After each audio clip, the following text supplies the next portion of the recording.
Winter 1946. The war was over, but for thousands of German prisoners, survival had just begun. Behind the barbed wire of Camp Remagen, hunger became the only enemy that mattered. Hilda Müller was 24 years old and starving. What she found behind the mess hall that frozen February morning would break her completely, but not in the way she ever imagined. The morning roll call felt like it lasted forever. Hilda stood in the mud, her thin prison uniform soaked through from the night's rain. Her body shook, not just from the cold, but from the gnawing emptiness that had become her constant companion. 6 months in this American POW camp had reduced her to bones and willpower. She barely recognized herself anymore. Anna Schneider stood beside her, a ghost of the bright-eyed girl who had arrived in September. At 19, Anna should have been planning her future, dreaming of family and children. Instead, she spent her days counting the hours between meager rations, fantasizing about bread. The war had ended 9 months ago, but peace felt like a distant concept. Germany lay in ruins. The camps were overflowing with prisoners. The Allies themselves struggled with food shortages across occupied Europe. The official ration for German POWs had been cut multiple times. What had started as minimal had become nearly nothing. Hilda had been a communications officer with the Wehrmacht Auxiliary Forces.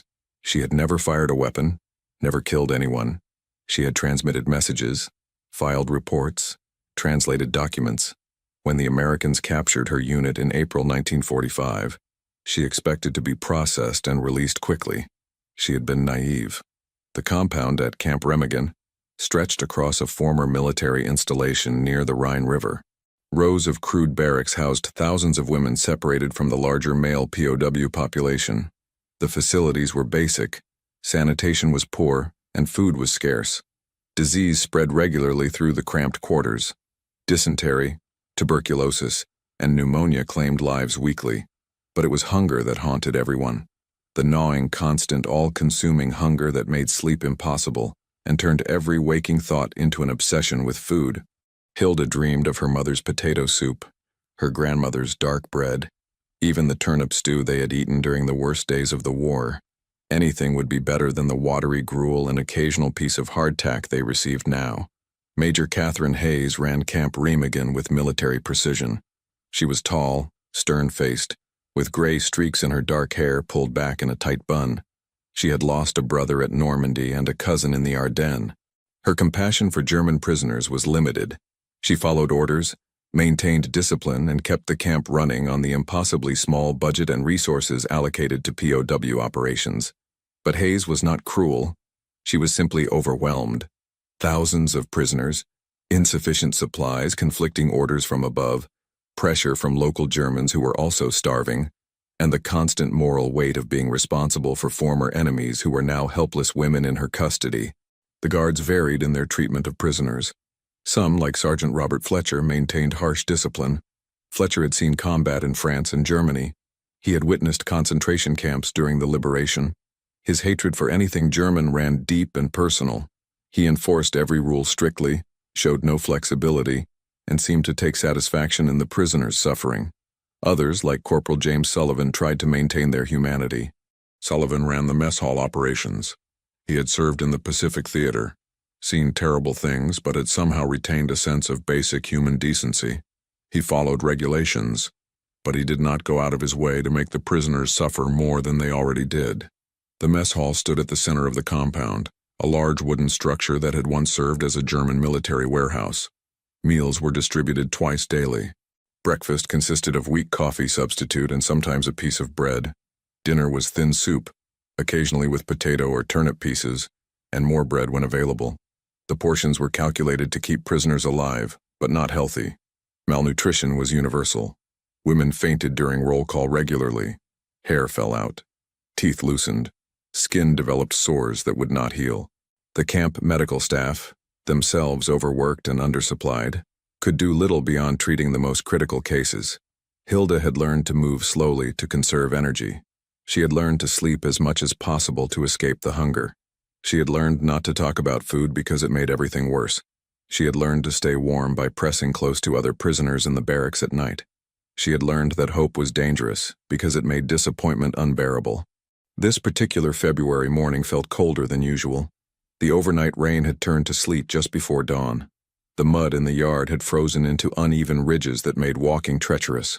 Hilda's shoes, thin and worn, provided almost no protection. Her feet had been numb for weeks. After roll call, the prisoners shuffled toward the mess hall for breakfast. The line moved slowly. Everyone was weak. Everyone was careful with their limited energy. Fighting or pushing never happened anymore. Nobody had the strength for conflict. Hilda received her portion, a cup of lukewarm brown liquid that vaguely resembled coffee and half a piece of hard bread. She ate slowly, making it last, trying to trick her stomach into feeling satisfied. It never worked, but the ritual provided structure. Anna sat across from her at the long wooden table. They did not speak much anymore. Conversation required energy, and energy was precious. They had shared their life stories weeks ago during the early days when they still believed their imprisonment might be brief. Now they simply existed in proximity, two humans sharing suffering. After breakfast, prisoners were assigned to work details. The Geneva Convention prohibited forcing POWs into labor that directly supported military operations, but cleaning, maintenance, laundry, and similar tasks were permitted.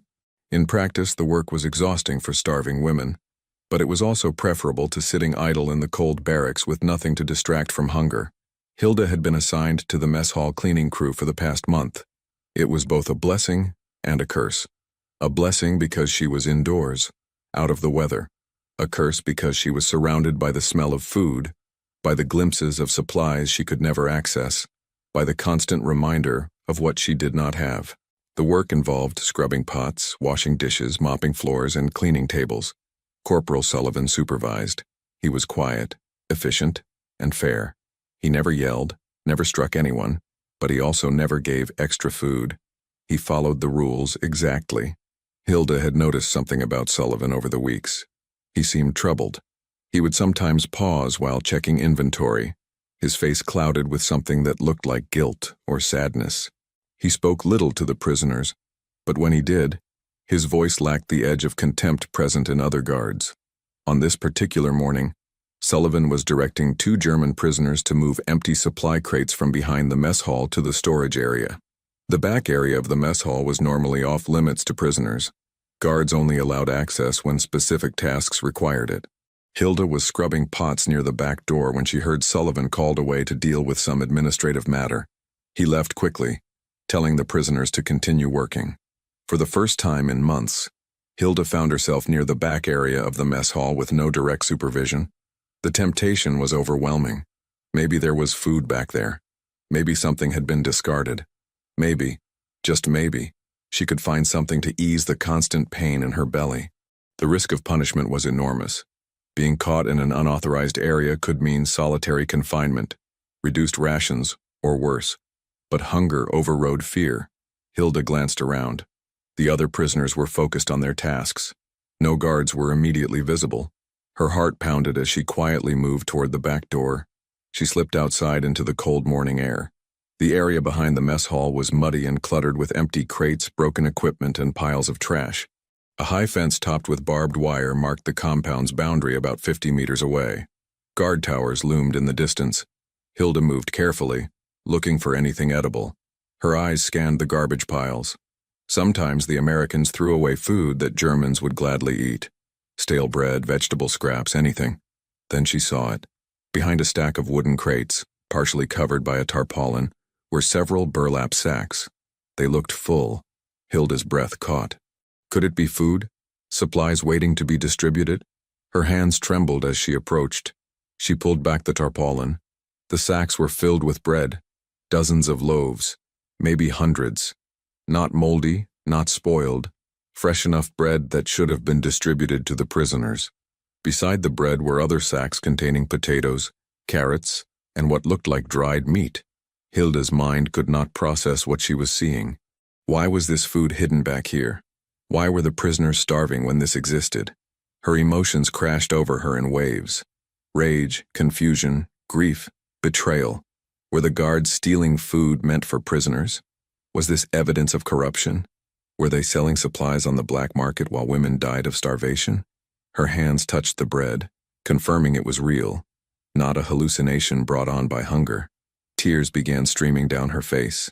All the suffering, all the hunger, all the death in the barracks from malnutrition while food sat hidden behind the mess hall. She wanted to scream. She wanted to take the bread and run. She wanted answers. Then she heard footsteps. Hilda spun around, terrified. Corporal Sullivan stood 10 feet away, his face unreadable. He had caught her. She was finished. Punishment would be severe. She stood frozen, tears still on her cheeks, unable to speak. Sullivan looked at her, then at the exposed supplies, then back at her face. For a long moment neither spoke. The silence stretched between them, heavy with consequence. Finally Sullivan spoke quietly. His voice was not angry. It was tired. "You were not supposed to see this." Hilda found her voice, though it came out as barely a whisper. "Why? Why is this here while we starve?" Sullivan glanced around, ensuring they were alone. He seemed to be wrestling with something internal, some decision. When he spoke again, his words came slowly, carefully. "This food is not stolen. It is not corruption. It is something else. Something more complicated." Hilda shook her head, not understanding. Sullivan sighed deeply. "The official rations for German POWs are set by command. They are calculated to the gram. I receive exactly the amount authorized to feed you, and I distribute exactly what I am ordered to distribute. Not more, not less. But this," Hilda gestured at the supplies, "this food is not authorized. It does not exist on paper. It never appears in my inventory reports. I do not understand." Sullivan moved closer, his voice dropping even lower. "There are people who do not agree with how German POWs are being treated. Some American soldiers who think the rations are inhumane. Some local civilians who feel compassion despite everything Germany did. They quietly donate food. They give it to me secretly, and I am supposed to secretly distribute it." Hilda's tears continued, but now confusion mixed with her grief. "Then why hide it? Why not give it to us?" "Because it is illegal. Unauthorized. If command discovers that I am distributing non-regulation food to German prisoners, I will be court-martialed.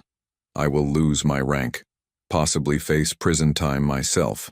The people donating would also face charges for aiding enemy prisoners. But we are starving." "I know." Sullivan's voice cracked slightly. "I know. I see it every day. I serve you those pathetic portions, and I see your faces, and I know it is not enough. It is killing me. Then why not just give us this food? Risk the punishment? You could save lives." Sullivan looked away, struggling. "I wanted to. God knows I wanted to.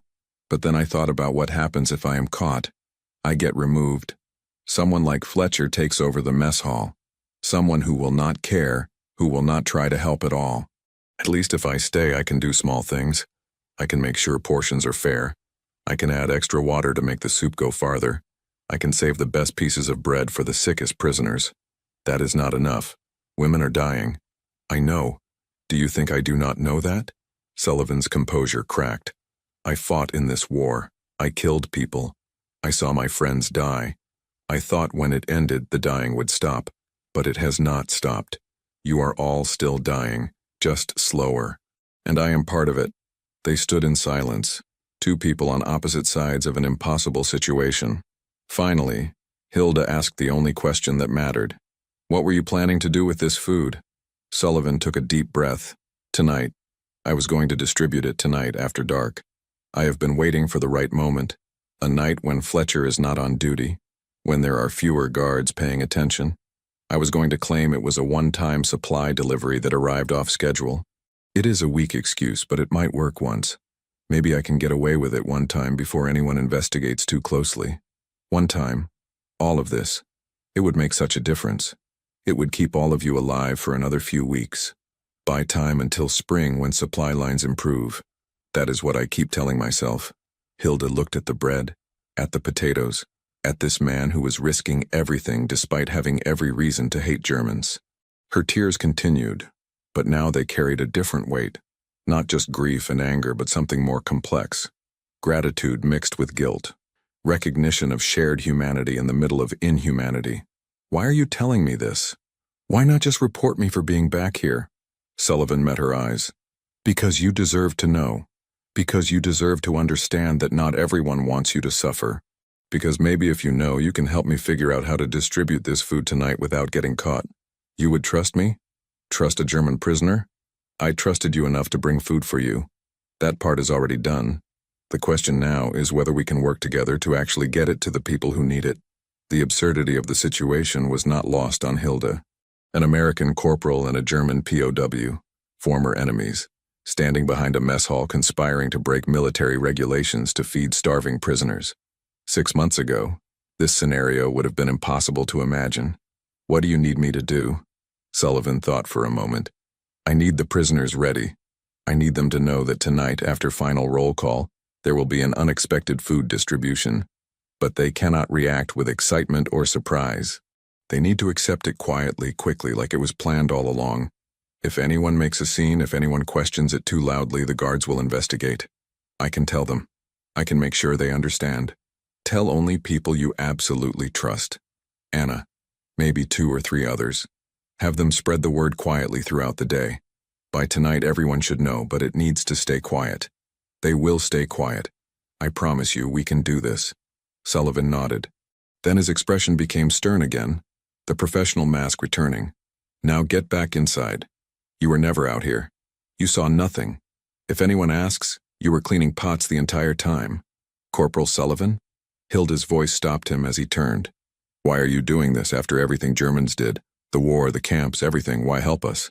Sullivan was silent for a long time. When he finally spoke, his voice carried the weight of something he had been carrying for years. I was at Dachau when we liberated it. I saw what was done there. The bodies, the survivors who were barely alive, the evidence of systematic murder. I hated every German alive after that day. I wanted all of you to suffer exactly as those people suffered. He paused, his jaw tight. But then I got assigned here, and I saw you. German prisoners, yes, but also just people. Women who were cold and hungry and scared. I saw mothers asking about their children. Sisters asking about brothers. I saw human beings, not monsters.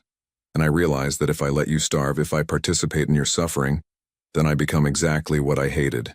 I become someone who can watch people die and do nothing. So this is about your conscience, not about us. Maybe. I do not know anymore.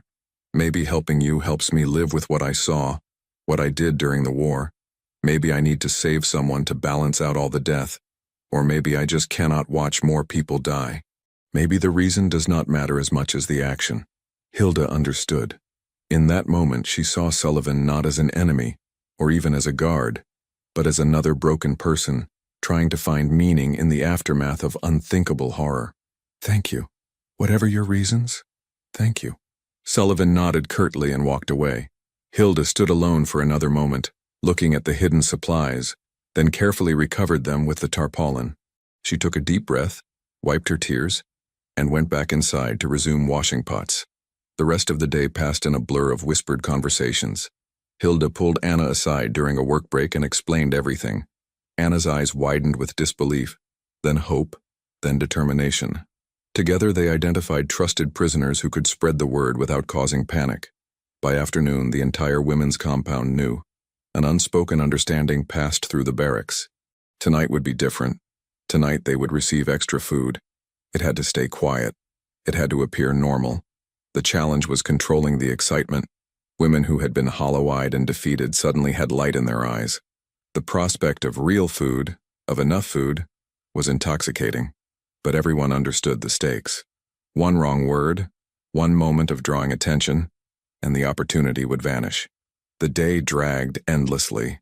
The afternoon work details felt longer than usual. The evening roll call was torture.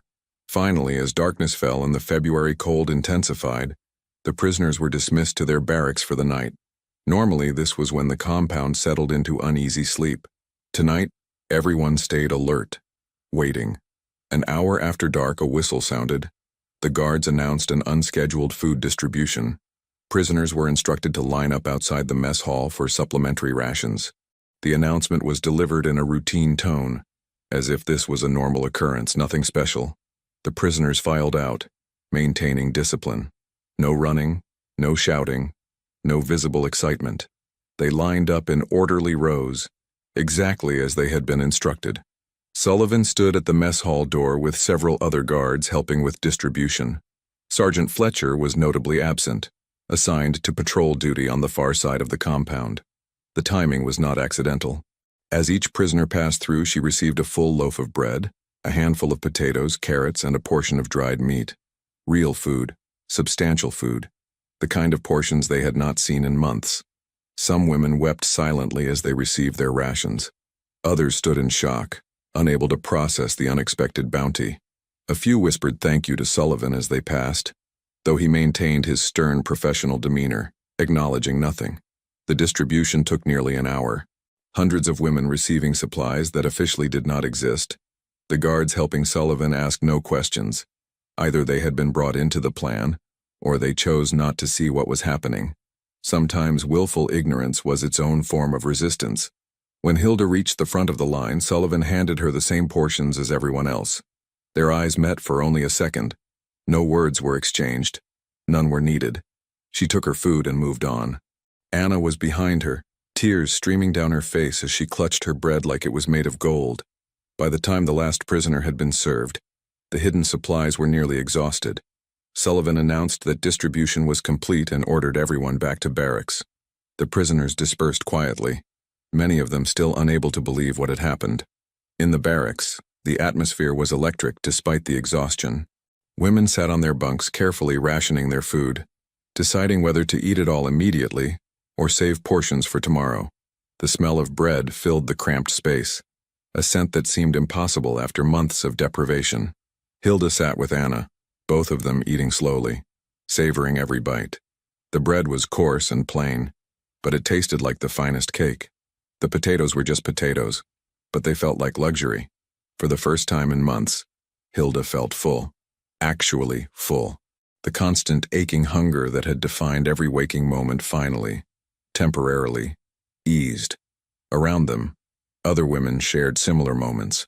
Some laughed, some cried, some simply sat in silence, experiencing the relief of having enough food. It was more than physical nourishment. It was hope made tangible. It was proof that not everyone had abandoned them. It was humanity persisting despite everything. "I cannot believe he did that," Anna whispered. "He risked everything for us." "I know," Hilda replied. "I stood there this morning hating him, hating all of them, thinking they were deliberately starving us. But Sullivan, he was carrying his own burden, trying to help while being trapped by regulations and fear in his own past. Do you think he will face punishment? I do not know. Maybe. If command investigates, they will find discrepancies. Missing inventory that was never recorded. He might be court-martialed. He might lose everything. But he did it anyway. He did it anyway." Anna looked at the remaining bread in her hands. "What does that say about us? About them? About everything we thought we knew about enemies and allies?" Hilda had been wrestling with the same question all day. The war had been presented in absolutes, Germans versus allies, us versus them, good versus evil, though which side represented which depended entirely on perspective. But Sullivan had shattered those absolutes. He had shown that compassion could exist across battle lines, that individuals could resist systems they found unjust, that former enemies could work together toward survival. "I think it means the war is more complicated than we were told," Hilda said finally. "I think it means that people are not as simple as propaganda made them seem. Sullivan is not a villain, but he is also not a hero. He is just a man trying to do the right thing within impossible circumstances. And maybe that is more important than being a hero. Maybe just trying to help, even when it is dangerous and complicated. Maybe that is what actually matters. Will things change now? Will conditions improve? I do not know. This was a one-time event. Sullivan said he could probably only get away with it once. Command will notice the missing food eventually. He will have to answer questions. He might not be able to help again. So this was it. One night of enough food, then back to starvation. Maybe. Or maybe this gives us enough strength to survive until spring. Maybe this extra food keeps the sickest women alive for a few more weeks until supply lines improve. Maybe that was Sullivan's calculation. Buy time. Keep us alive just long enough for circumstances to change. Anna nodded slowly. Then we cannot waste it. We have to make this food last. We have to ration it carefully, share with the sickest women, make sure it does the most good possible. Around them, the same realization was spreading. Women who had initially planned to devour everything immediately were reconsidering. They began organizing, deciding to pool some resources to ensure the most vulnerable received extra portions. The gift of food had sparked something beyond just physical nourishment. It had rekindled community, cooperation, the instinct to care for one another. That night, Hilda slept better than she had in months. Her stomach was full, her body slightly warmer from the calories. But more than the physical comfort, she felt something she had almost forgotten. She felt seen. Sullivan's actions had proven that their suffering mattered to someone, that their lives had value even to a former enemy, that kindness could survive even in the aftermath of total war. The next morning, roll call proceeded normally. The guards gave no indication that anything unusual had happened. Sullivan was at his post outside the mess hall, his expression as stern and professional as always.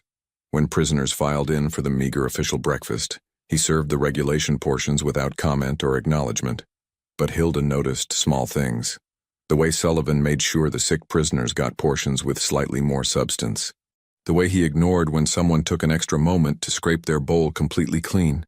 The way he positioned himself to block certain guards' views of the serving line. Small acts of quiet resistance that would never appear in any official report. Over the following days, rumors circulated about investigations into supply discrepancies. Officers were seen reviewing inventory records. Sullivan was called to meetings with Major Hayes. The tension was palpable, but nothing official happened. No court-martial was announced. No formal charges were filed. Whether Hayes chose to look the other way, whether the discrepancies were too minor to warrant full investigation, or whether other factors intervened, the matter seemed to quietly disappear. Sullivan remained in charge of the mess hall. Life in the camp continued its harsh rhythm, but something had fundamentally changed. The prisoners carried themselves slightly differently. There was a resilience that had not existed before. The knowledge that compassion was possible, that help could come from unexpected sources, that not everyone wished them harm, gave them something to hold on to beyond just physical survival. March arrived, and with it came the first signs of spring. Slightly warmer weather, slightly longer days.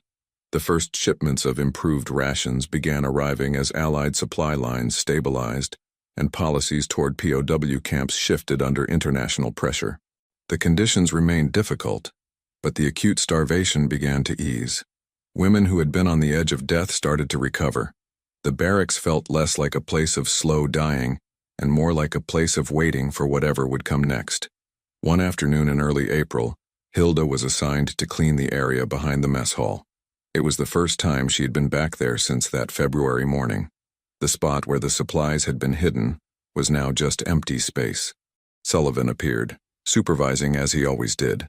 When they were briefly alone, he spoke quietly without looking directly at her.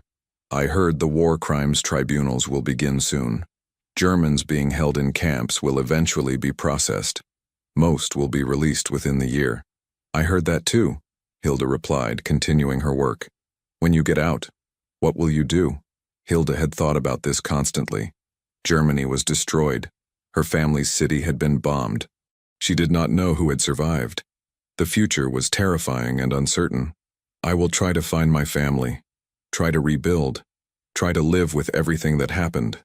Sullivan nodded. "That is all any of us can do." They worked in silence for a moment. Then Hilda asked the question that had haunted her. "Did you face punishment?" "For that night?" "Nothing official. Hayes knew something irregular happened. She is not stupid, but she also chose not to dig too deep. I think she understood why I did it even if she could not officially approve. You risked everything for us. I did what I had to do to live with myself. That is not heroism. That is just survival in a different way. It was more than that. You showed us that we were still human, still worth caring about. After everything, after being treated as less than human for so long, you reminded us that we mattered." Sullivan finally looked at her directly. "You always mattered. The war made us forget that, made us see enemies instead of people. But you always mattered." Hilda felt tears forming again. But these were different from the tears she had cried that February morning. These were tears of grief for lost time, lost humanity, lost innocence, but also tears of gratitude for the small acts that had kept hope alive. "When this is over, when we are all released and trying to build new lives, I will remember you. I will remember that an American soldier chose compassion when he could have chosen cruelty. I will tell people about this. About what you did. Sullivan shook his head. Do not make me into something I am not. I am not a good person. I did one decent thing after months of watching suffering. That does not redeem me. Maybe not. But it mattered. It kept us alive. It gave us hope. In the aftermath of a war that destroyed everything, those small acts of decency are what allow us to rebuild. You were part of that rebuilding, whether you want credit or not. They parted without further words. Sullivan returned to his duties, and Hilda finished her cleaning. But something had been acknowledged between them. A shared understanding that in the chaos of war and its aftermath, individuals still had choices. They could choose cruelty or compassion, indifference or action. Those choices rippled outward in ways that could not be quantified or officially recorded, but that fundamentally shaped whether humanity survived its darkest impulses. By summer 1946, the camp population had decreased significantly as prisoners were processed and released. Hilda received her discharge papers in July. She was given civilian clothes, a small amount of money, and documentation proving she had been cleared of war crimes. The day she left Camp Remagen, she stood at the gate looking back at the compound that had been both prison and unexpected place of revelation. Anna was being released the same day, along with several dozen other women. Sullivan was not on duty that morning. Hilda did not get to say goodbye. Perhaps it was better that way. Some connections existed beyond words, beyond formal farewells. As she walked through the gate into an uncertain future, Hilda carried more than just her few possessions. She carried the memory of that February morning, of the discovery behind the mess hall, of the tears that had expressed both despair and unexpected hope. She carried the knowledge that even in the worst circumstances, compassion could emerge from unlikely sources. Germany lay in ruins, but it would rebuild. Hilda would find surviving family members, would eventually marry and raise children, would tell them stories about the war and its aftermath. And she would always tell them about Corporal James Sullivan, about hidden bread, about the moment when an enemy chose to be human instead. The war had taken so much. Millions dead, cities destroyed, innocents shattered. But in the small spaces between official policy and individual action, humanity persisted. Not perfectly, not consistently, but enough, just barely enough to provide foundation for rebuilding. Hilda walked down the road away from Camp Remagen, the summer sun warm on her face, her stomach full from the improved rations, her future uncertain but possible. Behind her, the camp continued operating, processing the last prisoners, gradually winding down operations. And in the mess hall, Corporal Sullivan served breakfast to the remaining prisoners, his face stern, his portions measured exactly to regulation, while quietly, invisibly, he continued to do small things that his conscience required. Not heroic things, just human things, which in the aftermath of inhumanity might be the most important things of all. If you made it this far, thank you for watching this powerful story of survival and unexpected humanity. Subscribe to see more untold stories from history. Hit the like button if this moved you, and let me know in the comments what historical story you'd like to hear next. See you in the next one.